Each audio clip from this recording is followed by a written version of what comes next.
The rusted shackle around her ankle had rubbed her skin raw for 3 years before she finally slipped it off in the chaos of the fire. And now, Zasha ran through the forest with nothing but a torn hemp shift and the desperate hope that distance would equal safety. The breeding camp burned behind her, flames reaching toward the night sky like accusing fingers, but she did not look back. She could not afford to look back. Every snapped twig beneath her bare feet made her flinch. Every shadow that moved in her peripheral vision sent her heart hammering against her ribs. The humans who ran those camps would be searching for their escaped property soon enough, and orcs like her who failed to produce strong hybrid offspring were considered failures worth retrieving only for punishment. Her green skin was filthy with soot and mud. Her small tusks ached from how hard she had been clenching her jaw, and her pointed ears caught every sound in the darkness with painful clarity. A stream cut through the forest ahead, and Zasha stumbled into it without hesitation, letting the cold water wash over her legs as she waded downstream. They would bring dogs. They always brought dogs when a breeder escaped. The water would hide her scent, or at least that was what she hoped. Her hands trembled as she pushed wet black hair from her face, and she forced herself to keep moving even though her legs screamed for rest. By the time dawn broke pale and gray through the canopy above, Zasha had put miles between herself and the camp. Her throat burned with thirst despite the stream water she had swallowed, and hunger gnawed at her stomach with vicious teeth. She had not eaten a full meal in days. The camp overseers withheld food from the girls who fought back, and Zasha had fought back often. Too often, perhaps, but she had maintained one small piece of dignity in that hell, and she would not regret it now. The forest eventually gave way to farmland, fields of grain stretching out in neat rows beneath a sky that threatened rain.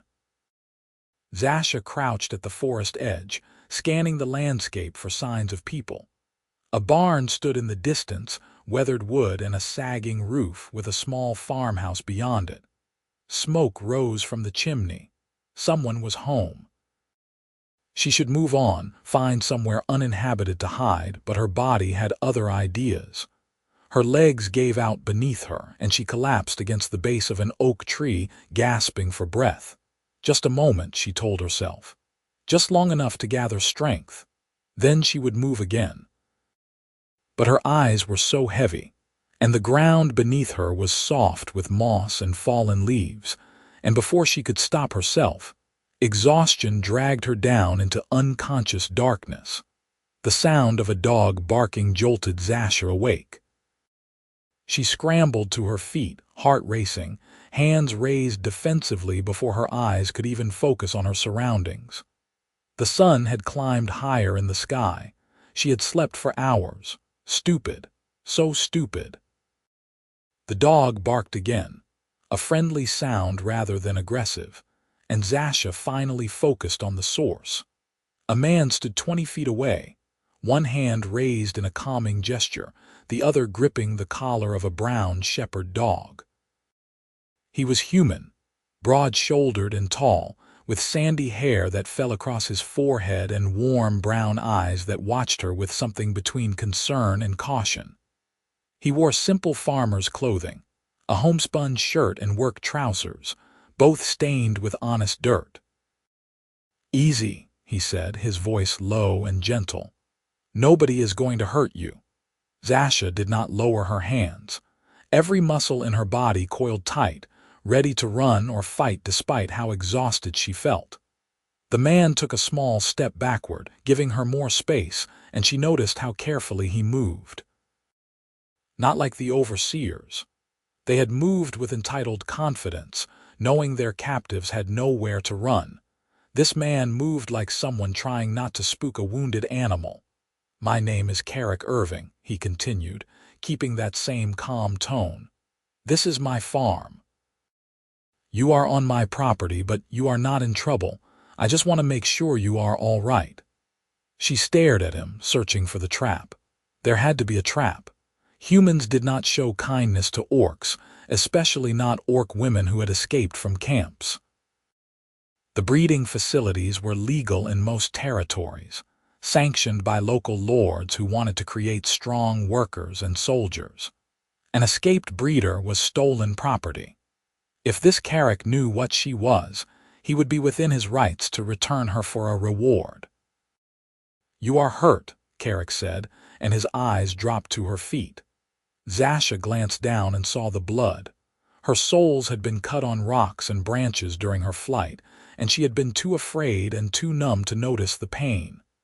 "Please, let me help you, just some water and bandages." "Then if you want to leave, I will not stop you." "Why?" The word came out as a rasp. Her throat was so dry it hurt to speak. Carrick met her eyes steadily. "Because you look like you have been through hell, and I am not the kind of man who turns away someone who needs help." Zasha wanted to believe him. That was the dangerous part. After 3 years of cruelty and violation, she desperately wanted to believe that someone might show her genuine kindness. But trust had been beaten out of her along with hope, and she could not afford to be wrong about this human. "I will not go inside," she said finally. "Not in any building." Something shifted in Carrick's expression, a flash of understanding that made her wonder what he had guessed about her past. "The barn," he offered. "The doors are wide open, you can see the fields from inside, and you can run if you need to. I will bring water and bandages out there." "Does that work?" It was more than she had expected. More than she deserved, probably, given what she was. Zasha gave a tiny nod and Carrick released his dog. The animal bounded forward and Zasha flinched violently, stumbling backward into the tree. The dog stopped immediately, sensing her fear, and sat down with his tail wagging. "Bran will not hurt you," Carrick said quickly. "He is friendly, I promise. But I can put him in the house if he frightens you." Zasha forced herself to breathe. The dog was not the problem. Dogs had been used to track runaways, yes, but this one looked nothing like those lean, vicious hunting hounds. This was a farm dog, fat and happy and utterly non-threatening. It was not the dog that made her shake. It was everything else. Every sudden movement, every raised voice, every hand that came too close. "He can stay," she managed. Carrick nodded and started walking slowly toward the barn, giving her plenty of space. Zasha followed at a distance, her eyes never leaving him. The barn was exactly as he had described, doors propped open to let in light and air, hay bales stacked in neat rows, and farming tools hung on the walls. She could smell livestock, probably in a pen on the other side of the structure. Carrick gestured to a hay bale near the entrance. "Sit if you want. I will be right back." He walked to the farmhouse, and Zasha remained standing despite how badly her legs wanted to give out again. Sitting meant being vulnerable. Sitting meant not being ready to run. She watched the house until Carrick emerged carrying a bucket, some strips of clean cloth, and a small bundle. He returned to the barn and set everything down on the ground several feet away from her, then backed up to give her space. "Water in the bucket," he said. "Cloth for washing and bandaging. Some bread and cheese in the bundle. Take whatever you need." Zasha stared at the offerings. Her stomach twisted with hunger at the sight of food, and her throat ached for water, but accepting them felt like admitting defeat. Like admitting she needed help from a human. Carrick seemed to read her hesitation. "I am going to go check on the livestock," he said. "Take your time. I will be on the other side of the barn if you need anything." He left, walking around the corner and disappearing from view. The moment he was gone, Zasha darted forward and grabbed the bucket. She drank in desperate gulps, water spilling down her chin and soaking the front of her filthy shift. When the edge of her thirst was finally dulled, she tore into the bread and cheese, eating so fast she nearly choked. The food was simple but good, real food instead of the thin gruel the camp had provided. She ate half the bundle before forcing herself to stop and save the rest. Then she looked at her feet. They were worse than she had thought, cut and bruised and swollen. She used the cloth to clean them as best she could, hissing at the sting, then wrapped them in rough bandages. The work was clumsy, but it would do. When she finished, she sat on the hay bale, knees pulled to her chest, and waited. Carrick returned after a while, moving slowly enough that she heard him coming. He stopped at the entrance to the barn and took in the empty bucket and the bandaged feet with a small nod of approval. "Better?" he asked. "Why are you doing this?" Zasha demanded. The question had been building in her chest, and she could not hold it back any longer. "You know what I am. You can see my skin, my tusks. You know humans and orcs are not supposed to help each other." Carrick leaned against the barn door frame, crossing his arms over his chest.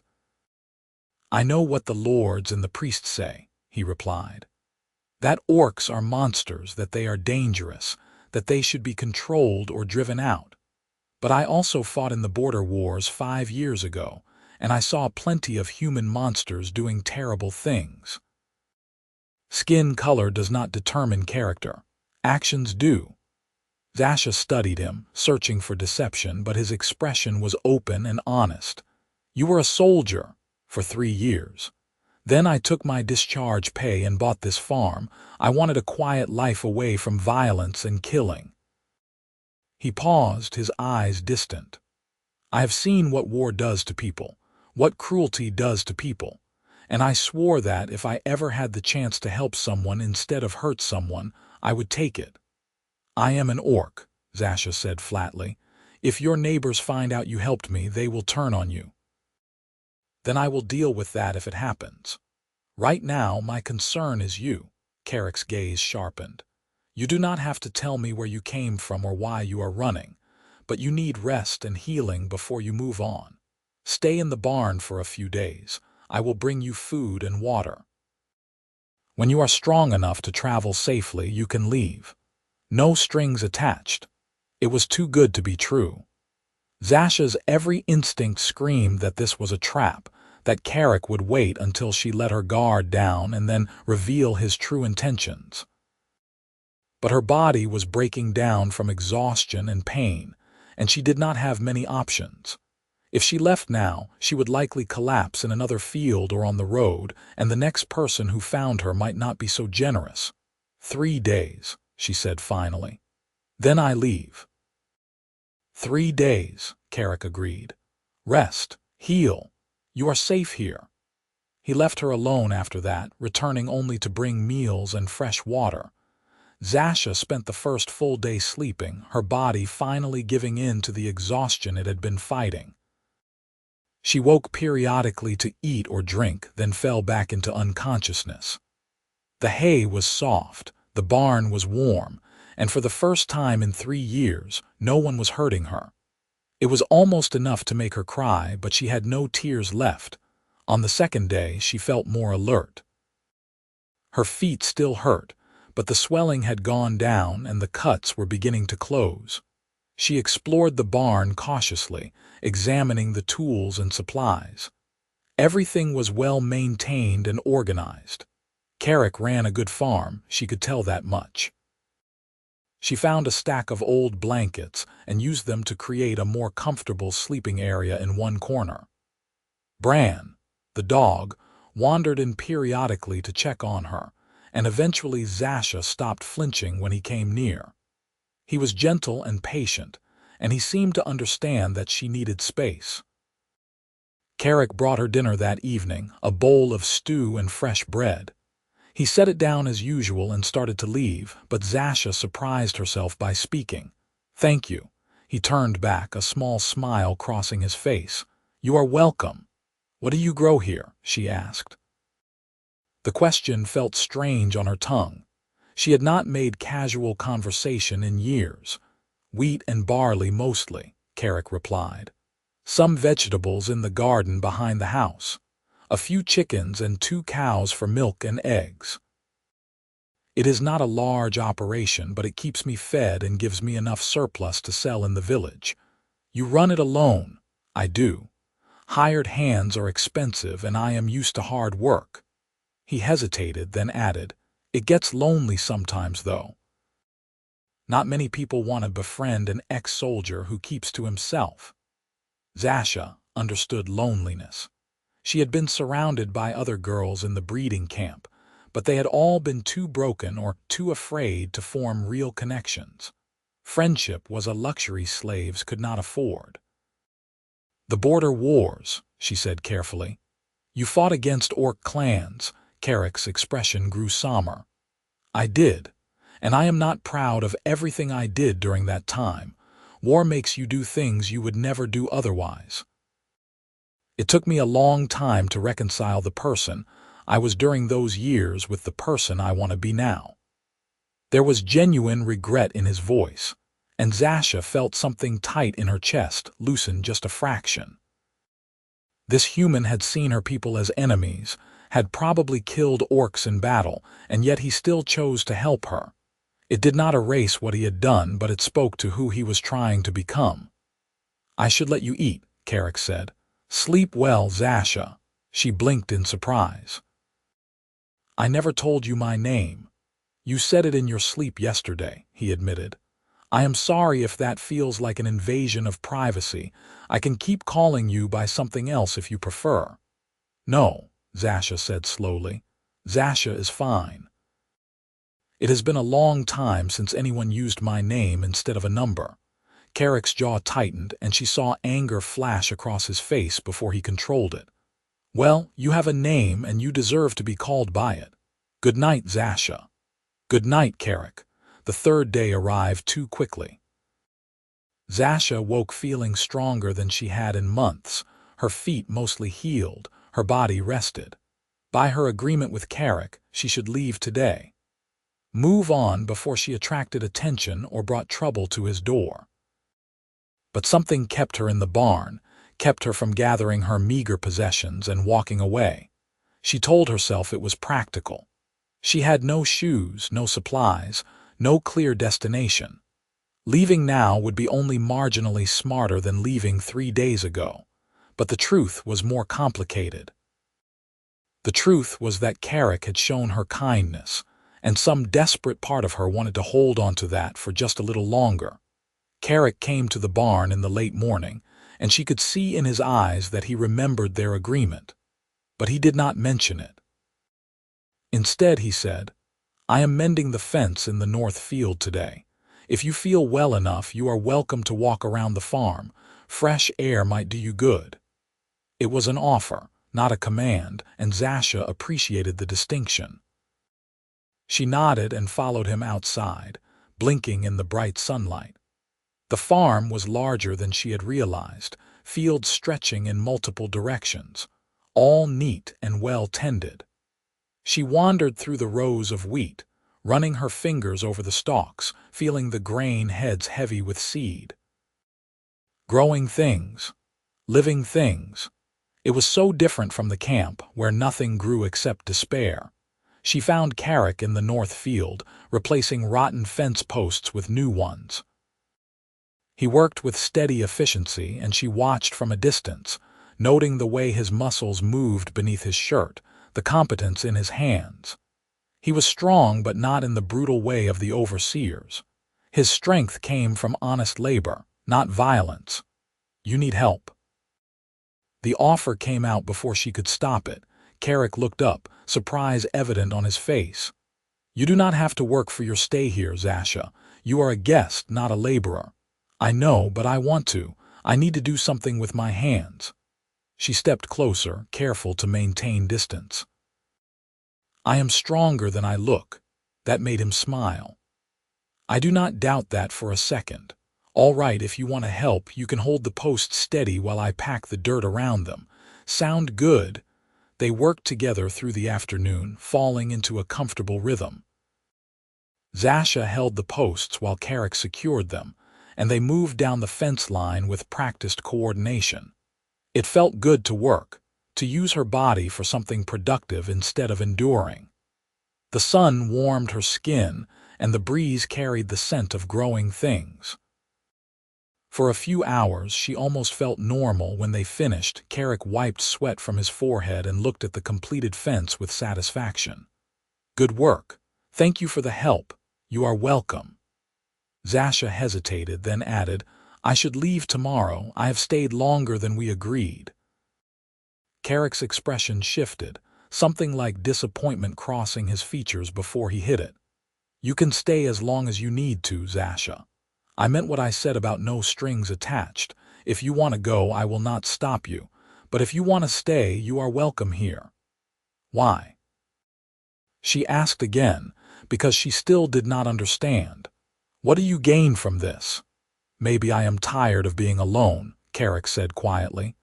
"Maybe I like having someone to talk to, someone to share meals with. Maybe helping you helps me feel like I am making up for some of the harm I caused during the war." He met her eyes. "Or maybe I just think you deserve kindness after whatever hell you escaped from, and I am in a position to offer it. Does there have to be more reason than that?" Zasha's throat tightened. She wanted to believe him so badly it hurt. But trust was a fragile thing, and hers had been shattered into so many pieces she did not know if it could ever be whole again. "I will think about it," she said finally.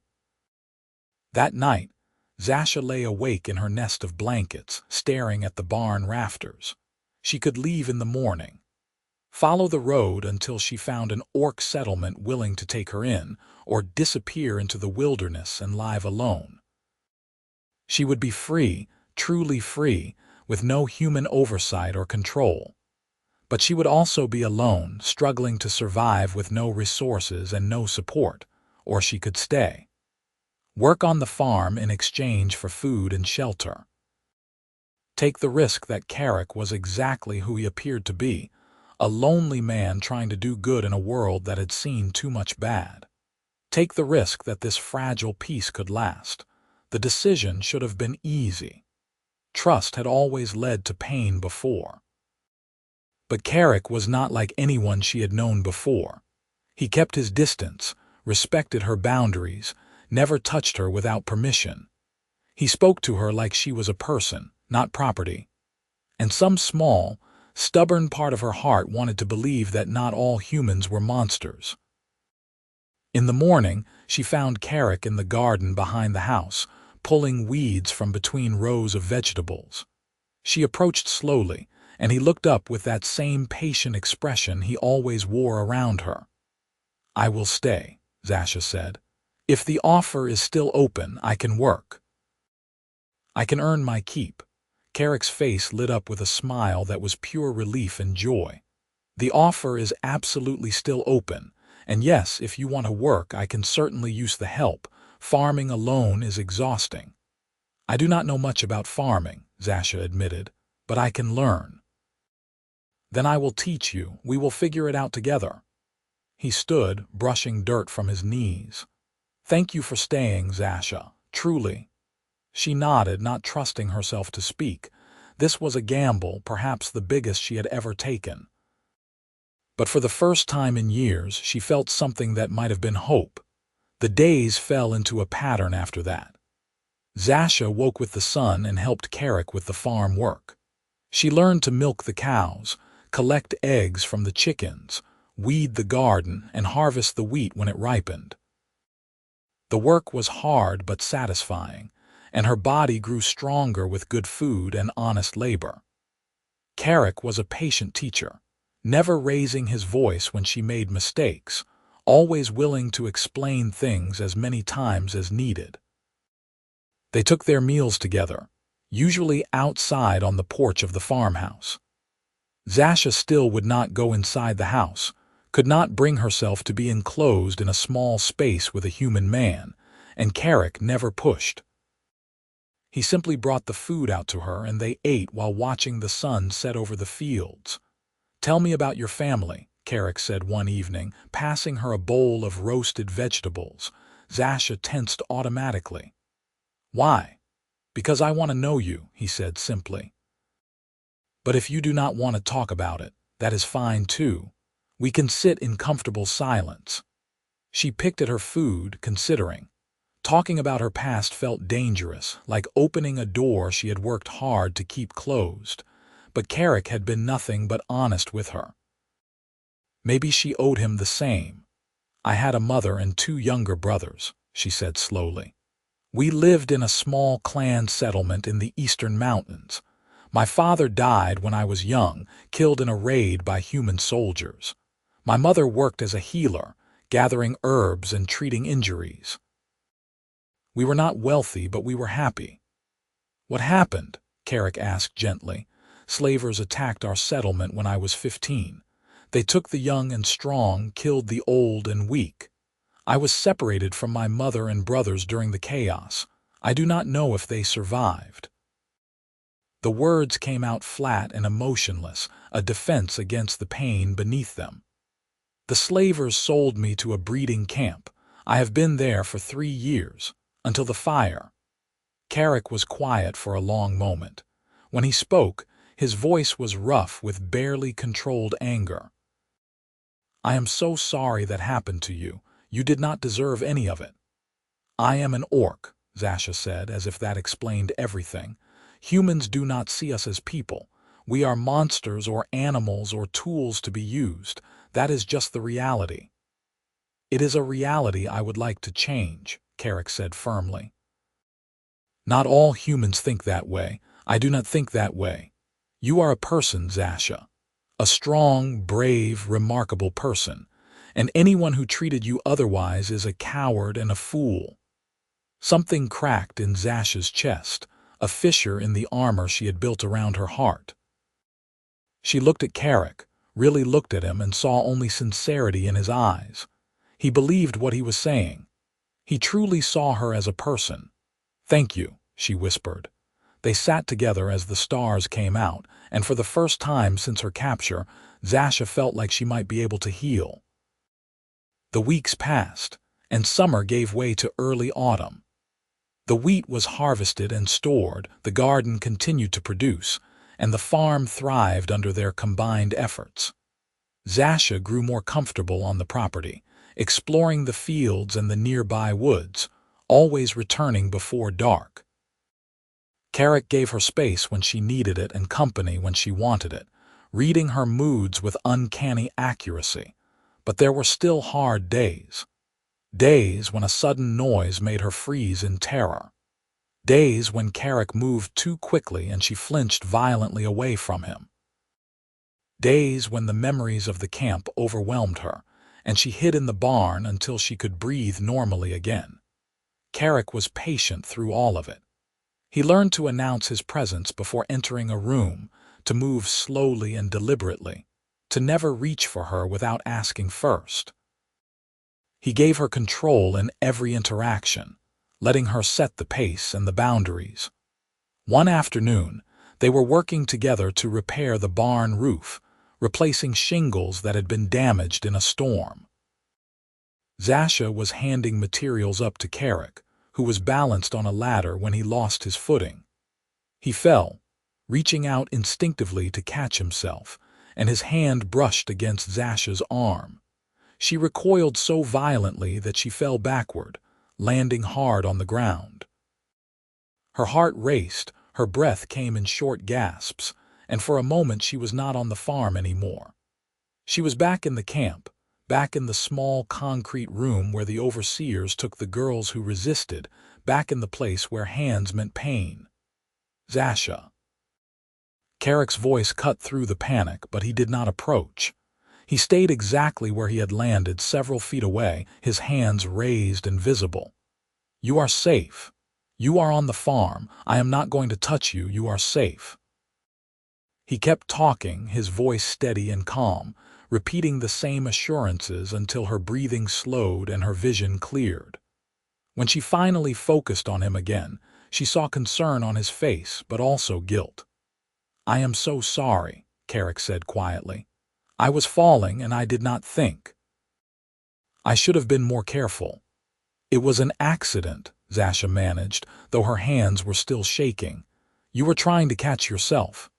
That does not make it all right. I know you do not like being touched. I should have controlled my reaction better."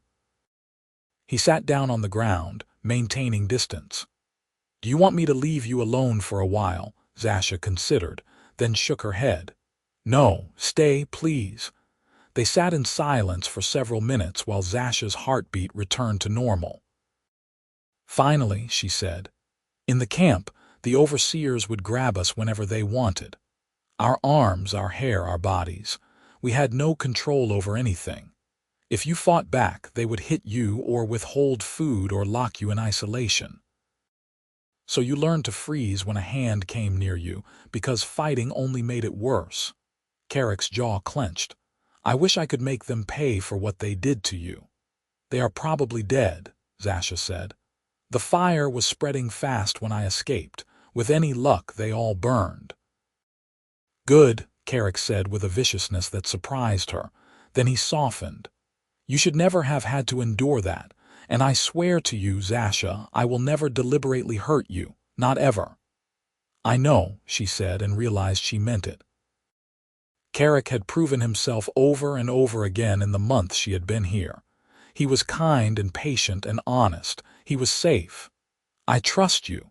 His eyes widened slightly. "That means more to me than you know." They finished the roof repair together, working in companionable silence, and that night Zasha realized something that both thrilled and terrified her. She was happy here. For the first time since her capture, she was genuinely happy. She had meaningful work, enough food, a safe place to sleep, and a friend who treated her with respect and kindness. It was more than she had dared to hope for. But happiness was dangerous. Happiness made you vulnerable. Happiness could be taken away. The village was a 2-hour walk from the farm, and Carrick made the trip every few weeks to sell surplus crops and buy supplies. Zasha always stayed behind, hidden in the barn, terrified that someone would see her and report her presence. But as autumn deepened and the weather grew colder, Carrick approached her with a proposition. "Winter is coming," he said, "and you are going to need warmer clothes and proper boots. I can guess at your sizes, but it would be better if you came with me to the village so we can get things that actually fit." Zasha's immediate reaction was refusal. "No, absolutely not. If someone sees me—" "There is a trader who sets up on the outskirts of the village," Carrick interrupted gently. "He deals with all kinds of people, including orcs from the border settlements. He does not care about species, only coin. We can go early in the morning before the main market opens. In and out quickly." "It is too risky." "Zasha, you cannot spend the winter in a hemp shift and bare feet. You will freeze." Carrick's expression was serious. "I know you are afraid and I understand why, but I will be with you the entire time. If anything goes wrong, we will leave immediately. I will not let anyone hurt you or take you." She wanted to argue, to insist that she would be fine, but the truth was that she was already cold at night, even with the blankets. Winter in this region was harsh, and she would need proper clothing to survive. "Promise me we will leave if there is trouble," she said finally. "I promise. At the first sign of danger, we are gone." They left before dawn the next morning, walking the quiet road by the light of Carrick's lantern. Zasha kept her hood up and her head down, every nerve on high alert. The village was small, a collection of buildings clustered around a central square, and the trader's wagon was exactly where Carrick had said it would be, parked at the edge of the settlement. The trader was a grizzled old man with sharp eyes and a shrewd expression. He looked Zasha up and down without comment, then nodded to Carrick. "What does she need?" "Winter clothing," Carrick said. "Boots, trousers, shirts, a good coat. Whatever you have that fits." The trader rummaged through his wagon and pulled out several options. Zasha tried them on quickly, self-conscious and anxious, but the trader was professional and efficient. They settled on sturdy leather boots, 2 pairs of woolen trousers, 3 thick shirts, and a heavy coat lined with fur. Carrick paid without haggling, and they were back on the road within 30 minutes. Zasha did not relax until the village was far behind them. "That went better than I expected," she admitted. "I told you, the trader does not care about politics or prejudice. He cares about business." Carrick smiled at her. "Besides, you were very brave. I know that was not easy for you." "I had help," Zasha said, looking at him. "Thank you for coming with me." "Always," Carrick said simply. Winter arrived with heavy snowfall and freezing temperatures. The farm work slowed to essential tasks only: feeding the animals, collecting eggs, keeping the water troughs from freezing. Carrick and Zasha spent more time together indoors, or rather, Zasha spent more time near the farmhouse. She still would not go inside, but Carrick set up a sheltered area on the porch with a fire pit and comfortable seating, and they passed the long evenings there, talking and playing card games and simply enjoying each other's company. Zasha found herself watching Carrick more and more often. The way he laughed at her dry jokes, the way he listened intently when she spoke, like her words mattered, the way he moved with quiet competence, whether he was chopping wood or cooking dinner. He was handsome in a rugged, unpolished way, and he was kind in a world that had shown her mostly cruelty. She was falling for him. The realization hit her one snowy afternoon as she watched him repair a broken wagon wheel, his breath fogging in the cold air, his hands steady and sure. She was falling for this human man who had taken her in and asked for nothing in return. It was foolish and dangerous and probably doomed, but her heart did not care about logic. Carrick looked up and caught her staring. "What?" he asked, a smile playing at the corners of his mouth. "Nothing," Zasha said quickly, feeling heat rise in her cheeks despite the cold. "Just thinking." "About what?" "About how different my life is now compared to 6 months ago. About how I never expected to feel safe again, and yet here I am." She paused, gathering courage. "About how grateful I am that you found me that day." Carrick set down his tools and walked over to her, stopping at a respectful distance. "I am grateful too," he said quietly. "This farm was just a place I lived before you came.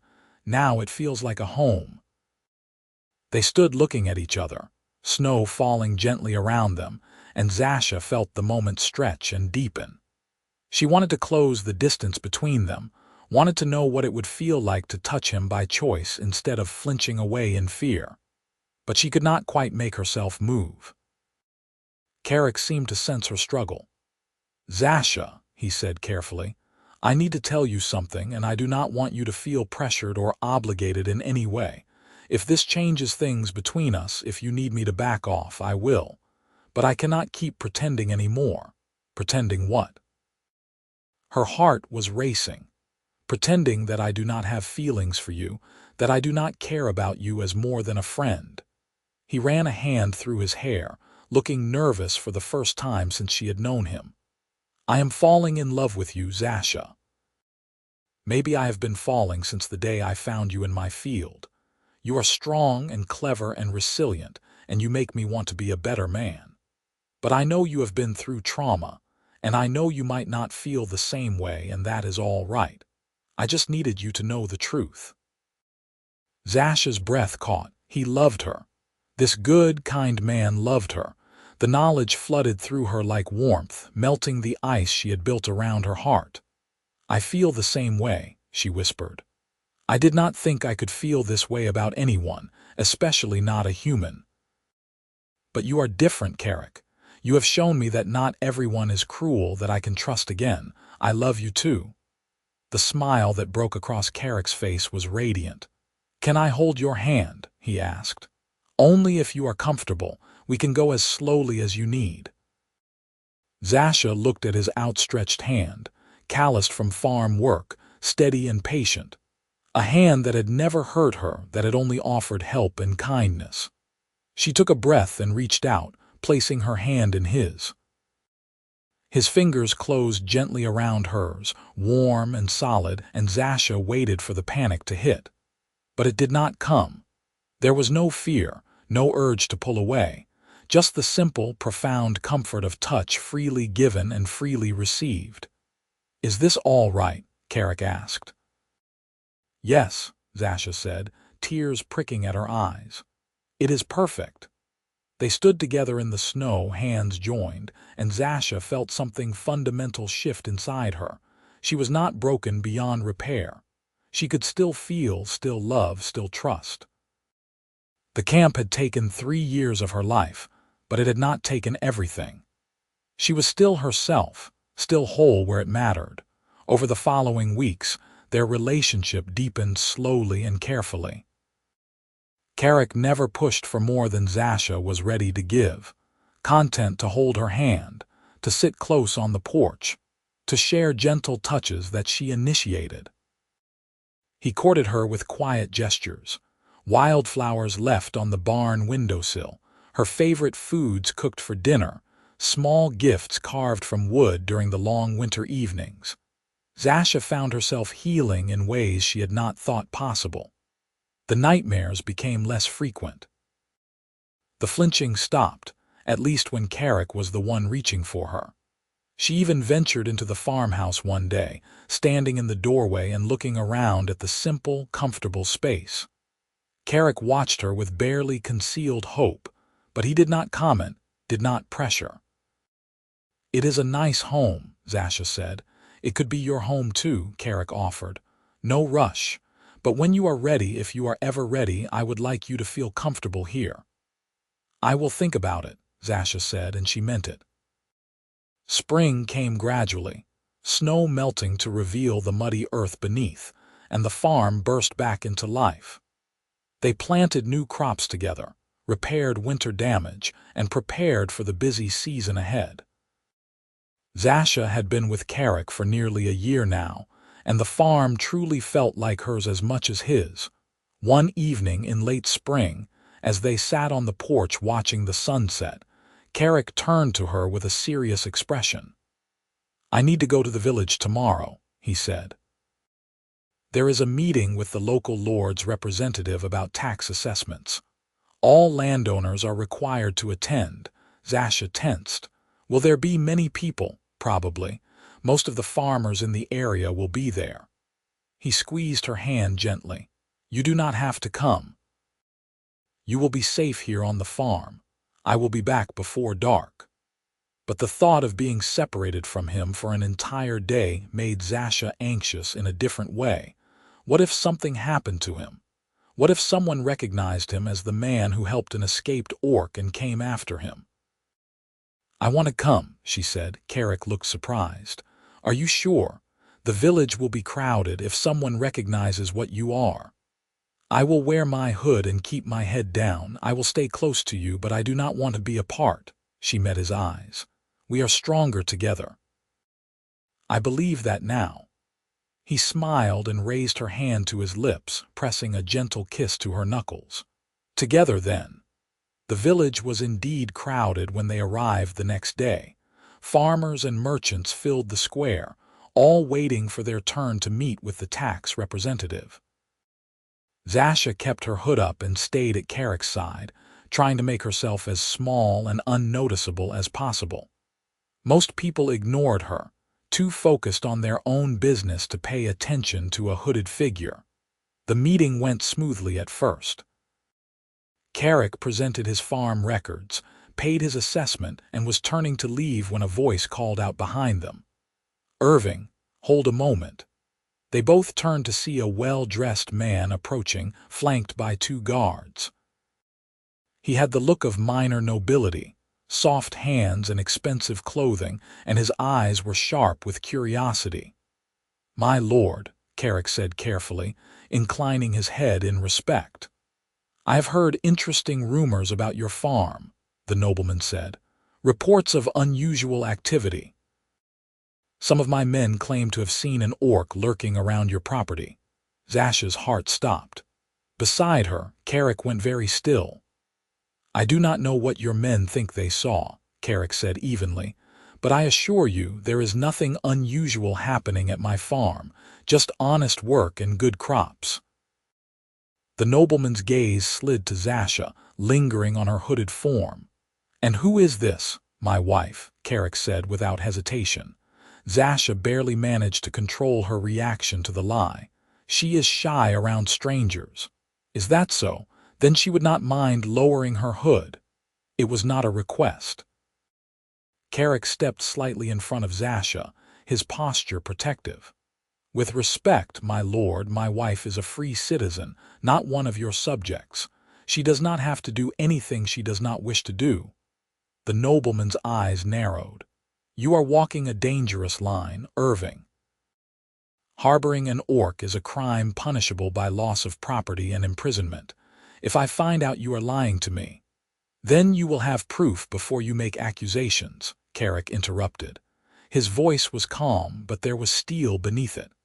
"I am a veteran of the border wars. I have served this kingdom faithfully. I have paid my taxes and caused no trouble. You have no grounds to harass me or my wife." The tension stretched taut between them, and Zasha prepared to run. If the guards moved to grab her, she would fight. She would not go back to a camp, would not be caged again. But then the nobleman stepped back with a cold smile. "Very well. But I will be watching your farm, Irving. If there is anything illegal happening there, I will find out." He turned and walked away, guards following. Carrick took Zasha's hand and led her quickly out of the village. They did not speak until they were well down the road, out of sight of the buildings. Then Zasha pulled back her hood and looked at him. "That was dangerous," she said. "You lied to a lord for me." "I would do worse than lie to protect you," Carrick said firmly. "But he is right about one thing. He will be watching now. We need to be more careful. Or I need to leave." The words hurt to say, but Zasha forced them out anyway. "If I am not there, they have no proof. You can keep your farm, your life. I will disappear into the wilderness. It is safer for both of us." "No." Carrick stopped walking and turned to face her fully. "Absolutely not. I am not losing you because some petty nobleman wants to flex his authority. We will figure this out together." "How?" "If he sends guards to search the farm. Then we will deal with it when it happens. But I am not giving up on us, Zasha. I love you, and I meant what I said back there. You are my wife, or at least I want you to be if you will have me." Zasha stared at him. "You want to marry me, an orc?" "I want to marry you," Carrick corrected. "The woman I love. The person who makes me laugh and challenges me and works beside me every day. Your species does not matter to me. Your heart does." Tears spilled down Zasha's cheeks, and for once they were not from pain or fear. "Yes," she whispered. "Yes, I will marry you." Carrick pulled her into his arms, and Zasha let herself be held, pressing her face against his chest and feeling his heart beat steady and strong beneath her ear. This was trust. This was love. This was home. They were married a week later in a quiet ceremony at the farm, with only the old trader from the village as a witness. He performed the binding in exchange for a fair price and a promise of discretion, and when he pronounced them husband and wife, Carrick kissed Zasha with a tenderness that made her soul ache. "I love you," he murmured against her lips. "I love you too," she replied, and meant it with every fiber of her being. The nobleman kept his word about watching the farm. Guards rode past periodically, making their presence known, but they found nothing actionable. Zasha stayed out of sight when they came, and Carrick treated their visits with polite indifference. But the tension wore on both of them, the constant fear of discovery making it hard to fully relax. Summer came, hot and bright, and the crops grew tall. Zasha finally moved into the farmhouse, claiming a space beside Carrick in the bedroom they now shared. It was a victory over her fear, and she felt proud every time she walked through the door without hesitation. But the peace could not last forever. The attack came on a sweltering afternoon in late summer. Zasha was in the garden, harvesting tomatoes, when she heard the sound of horses approaching. Too many horses. She looked up to see a dozen armed men riding toward the farmhouse, led by the nobleman who had confronted them in the village. "Carrick!" she shouted, dropping the basket and running toward the house. Carrick emerged from the barn, took in the situation at a glance, and moved to intercept the riders. "What is the meaning of this?" he demanded. "A full investigation," the nobleman said smugly. "I have received multiple reports of orc activity on this property. We are here to search for evidence of illegal harboring. You have no authority to search my land without proof of a crime. I have this." The nobleman held up an official-looking document. "A warrant signed by the regional magistrate. Now step aside, or you will be arrested for obstruction." Carrick's jaw clenched, but he moved out of the way. The guards dismounted and began searching the property, tearing through the barn and the house with brutal efficiency. Zasha hid in the wheat field, crouched low among the stalks, her heart pounding so hard she thought it might break her ribs. They would find evidence. She had been living here for over a year. There would be her clothing, her belongings, signs of her presence everywhere. And when they found it, they would arrest Carrick and take her back to a camp or worse. She could not let that happen. Zasha stood up from her hiding place and walked toward the farmhouse. Carrick saw her coming and his eyes went wide with horror. "No," he said. "Zasha, no, run." But she kept walking until she stood in full view of the guards. "I am what you are looking for," she said clearly. "The orc living on this property, I am here." The nobleman's face split into a triumphant grin. "Seize her and arrest Irving for harboring a fugitive." Guards moved toward them, but Carrick stepped between them and Zasha. "She is my wife. We are legally married. You have no right to take her." "A marriage between a human and an orc is not legally recognized," the nobleman sneered. "She is property, and you broke the law by keeping her." "Take them both." The guards grabbed Carrick, wrestling him to the ground despite his struggles. Two more moved toward Zasha, and she backed away, falling into old reflexes. "Do not fight. Fighting makes it worse." But then she remembered who she was now, what she had become over the past year. She was not a frightened girl in a camp anymore. She was a woman who had survived hell and found love on the other side. She was not going back without a fight. Zasha lunged at the nearest guard, using her orc strength to knock him off balance. She fought with desperate fury, landing blows that made the men curse and stagger. But there were too many of them, and eventually they overwhelmed her, forcing her to the ground and binding her wrists. "Stop!" A new voice cut through the chaos. "Release them immediately." Everyone turned to see an elderly man riding into the farmyard on a gray horse. He was dressed in the robes of a magistrate, and he carried himself with unmistakable authority. "Magistrate Eldon," the nobleman said, his smugness fading to confusion. "I have the warrant you signed. I am executing your orders." "That warrant was obtained under false pretenses," Magistrate Eldon said coldly. "You claimed there was evidence of criminal activity. You said nothing about a legal marriage. The marriage is not legal. Actually, it is." The magistrate dismounted and pulled a document from his saddlebag. "I did some research after you left my office, and I discovered that while rare, marriages between humans and orcs are not explicitly forbidden by law. Discouraged, yes, but not illegal. Furthermore, this woman is not marked as property of any camp or institution. She appears to be a free individual who chose to marry a free citizen. There is no crime here. She is an orc," the nobleman sputtered. "And he is a decorated war veteran who owns his land outright and pays his taxes on time. You are harassing a respected member of this community based solely on prejudice." Magistrate Eldon's voice hardened. "Release them both. Now." The guards hesitated, looking between the nobleman and the magistrate. Finally, they let go of Carrick and untied Zasha's wrists. Carrick immediately moved to her side, helping her stand, checking her for injuries. "This is not over," the nobleman hissed at Magistrate Eldon. Oh, but it is. And if I hear of you bothering these people again, I will bring charges of harassment and abuse of authority. Do I make myself clear?"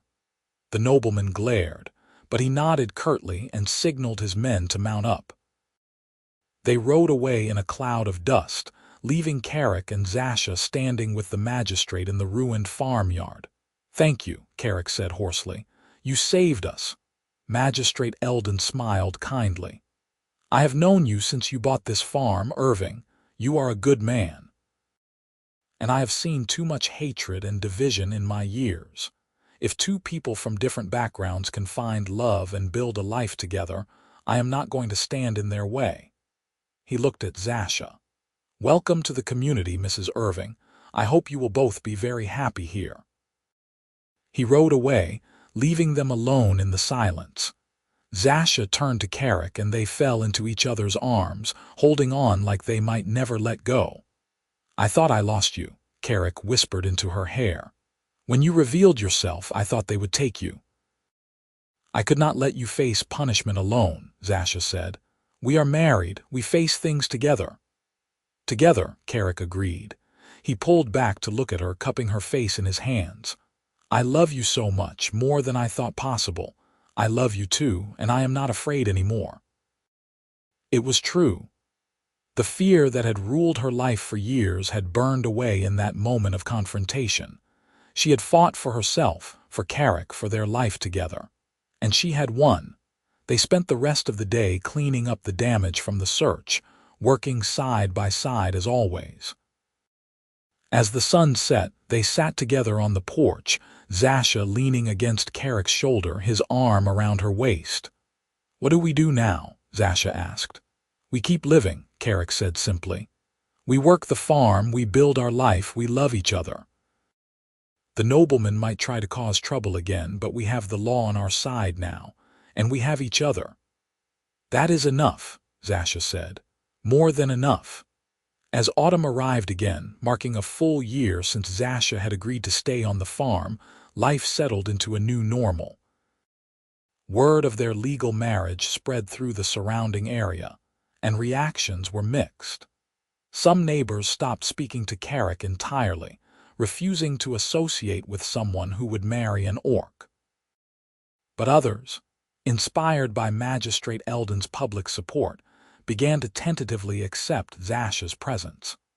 The old trader started bringing news from the village, reporting that opinions were slowly shifting, especially among the younger farmers who cared more about good neighbors than old prejudices. Zasha began accompanying Carrick to the village more regularly, no longer hiding beneath a hood. She still received stares and whispers, but no one dared confront her directly.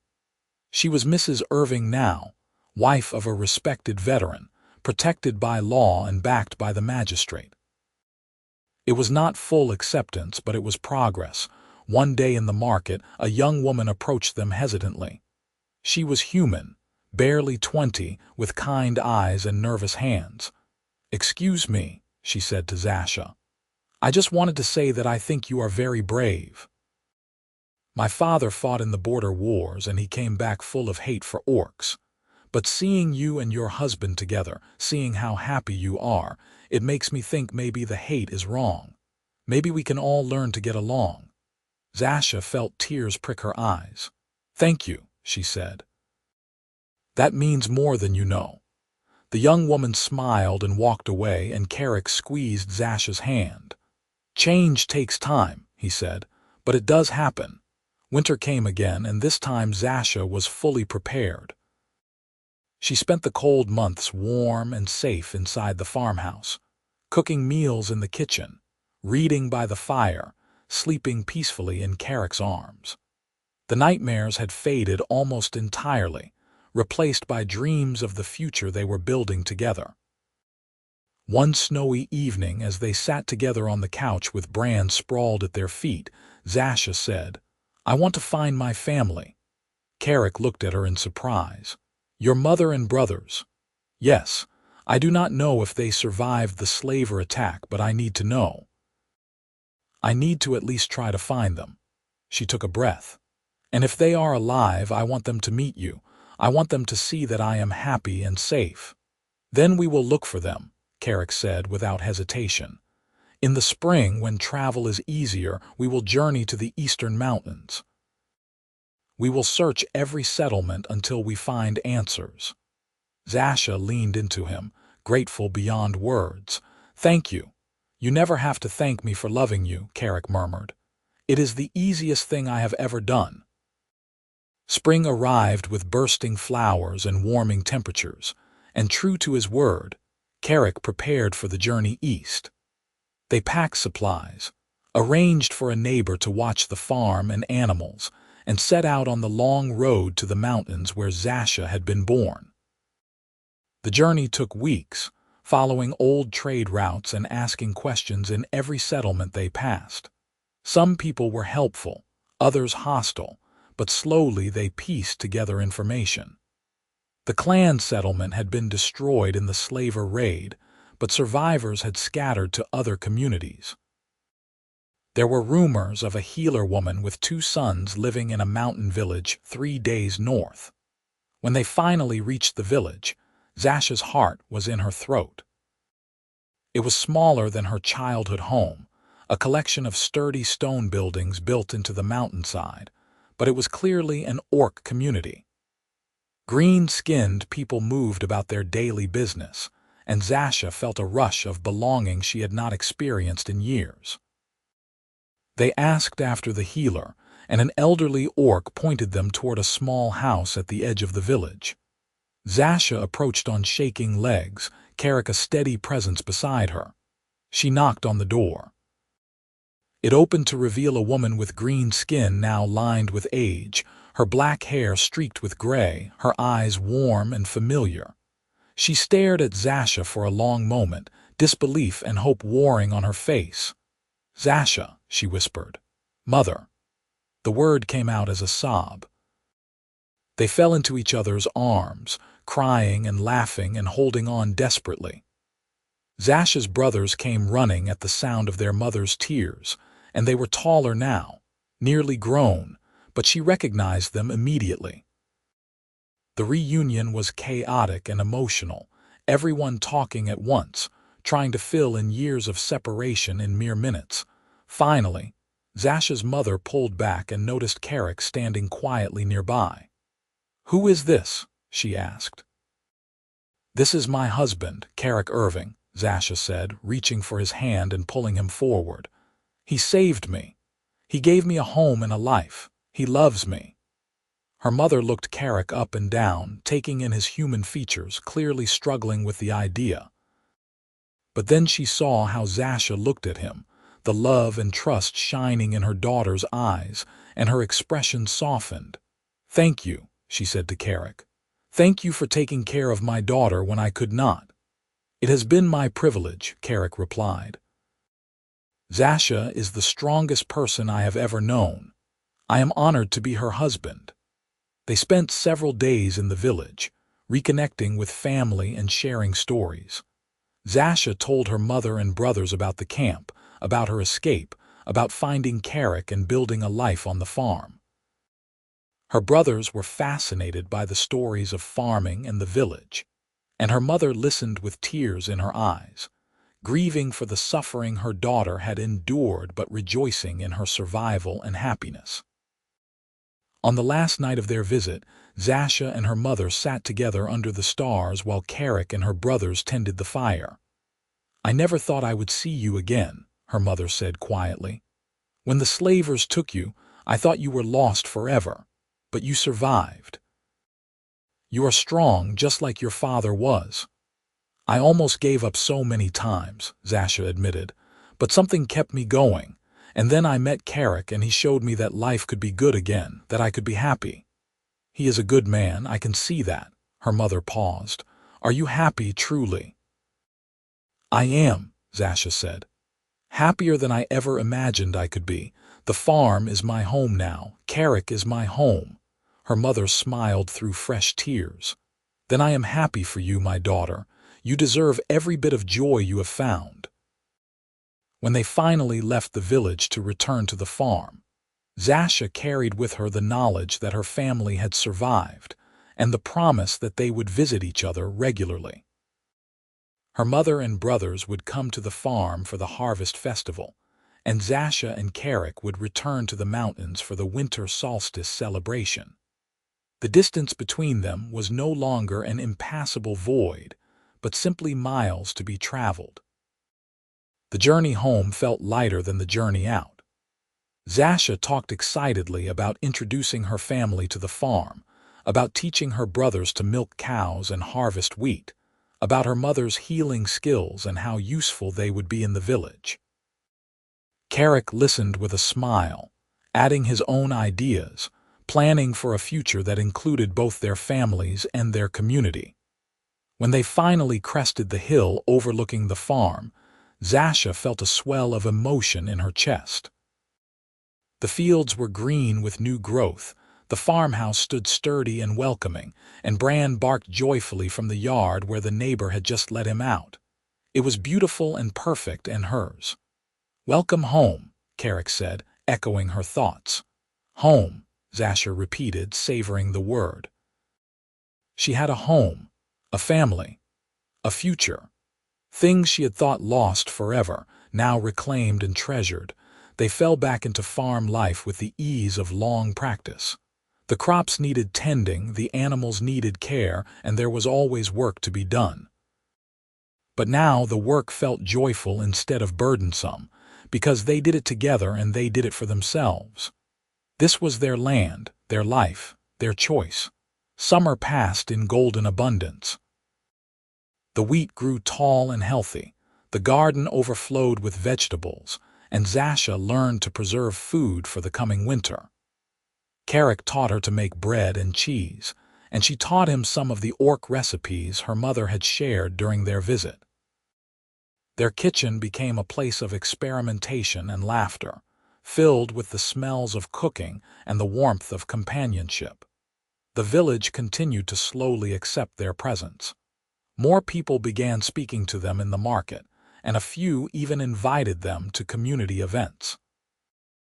It was not universal acceptance, and there were still those who glared and whispered hatefully, but the tide was turning. Zasha's quiet dignity and Carrick's steady kindness were winning over hearts and minds. One afternoon in late summer, as they worked together to mend a section of fence, Zasha said, "I have been thinking about something." "What is that?" Carrick asked, driving a post into the ground. "About other girls like me, other orcs who escaped from camps and have nowhere to go." Zasha handed him the next post. "What if we could help them? What if our farm could be a safe place for people who need refuge?" Carrick paused in his work, considering. "It would be dangerous. The camp owners would come looking for their property. And the neighbors might turn on us if we became known as a haven for escaped slaves." "I know, but we have protection now.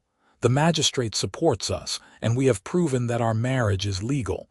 Maybe we could extend that protection to others." Zasha's voice grew passionate. "I cannot stop thinking about the girls I left behind in that camp. Some of them were so young, Carrick. Children, really. If any of them manage to escape, they deserve a chance at the life I found." Carrick set down the post and turned to her fully. "You have the biggest heart of anyone I have ever known," he said. "If you want to do this, if you want to turn our farm into a refuge, then I am with you. We will figure out how to make it work. It will not be easy. Nothing worthwhile ever is." He pulled her into his arms, holding her close. "But we have proven that we can face hard things together. We can do this too." They spent the following weeks making plans and preparations. They cleared out the larger barn loft, creating a comfortable living space with multiple beds and privacy curtains. They stockpiled extra food and clothing in various sizes. Carrick spoke quietly with Magistrate Eldon, who agreed to provide legal documentation for any refugees who came to them, establishing them as free individuals under the law. Word spread slowly through underground networks, the kind of whispered rumors that traveled between oppressed communities. The farm of Carrick and Zasha Irving, where a human man had married an orc woman, where escaped slaves could find sanctuary and help. It would take time for anyone to reach them, and there was no guarantee anyone would come, but they were ready. The harvest festival arrived in early autumn, and true to their promise, Zasha's mother and brothers made the long journey to visit. The reunion was joyful, and Zasha delighted in showing them around the farm, introducing them to the animals, teaching them about the crops. Her brothers threw themselves into helping with the harvest work, and her mother charmed the neighbors with her healing skills, treating minor injuries and ailments with herbal remedies. On the night of the festival, the village gathered for a celebration with food, music, and dancing. Zasha attended with her family and Carrick, feeling nervous but determined. They had been invited after all, even if that invitation had come with some reluctance from the organizers. The evening started awkwardly, with most villagers keeping their distance from the orc visitors. But Zasha's younger brother challenged a local boy to a test of strength, and the ensuing friendly competition drew a crowd. When the orc boy won by a narrow margin, there was laughter and good-natured ribbing instead of hostility. The ice began to break. Zasha's mother shared stories of traditional orc healing practices, fascinating several of the village women who had their own folk remedies. Carrick played cards with some of the farmers, including the young woman who had approached them in the market months ago. And Zasha found herself talking with a group of teenagers who peppered her with questions about orc culture, farming techniques, and what it was like being married to a human. By the end of the night, as the music played and couples danced in the firelight, Carrick extended his hand to Zasha. "May I have this dance, wife?" Zasha placed her hand in his. No hesitation, no fear. "You may, husband." They danced together in full view of the entire village, a human man and an orc woman, married and in love and unashamed. Some people still looked away or frowned, but others watched with smiles and a few even applauded. It was progress. Real, tangible progress. As winter approached again, the first refugee arrived at the farm. She was young, barely 16, with burns on her arms from her own escape fire. She had heard the rumors of sanctuary and traveled for weeks to reach them. Zasha took her in without hesitation, tending her wounds, feeding her, giving her the safety and kindness she had once received from Carrick. Over the following months, more came. Some stayed only until they healed enough to move on to orc settlements in the mountains. Others chose to remain, finding work in the village or on neighboring farms, building new lives in this community that was slowly learning to accept them. The barn loft became a temporary home for a rotating group of refugees, and Carrick and Zasha became known as people who helped those in need, regardless of species. It was not always easy. There were confrontations with camp owners who came looking for their escaped property.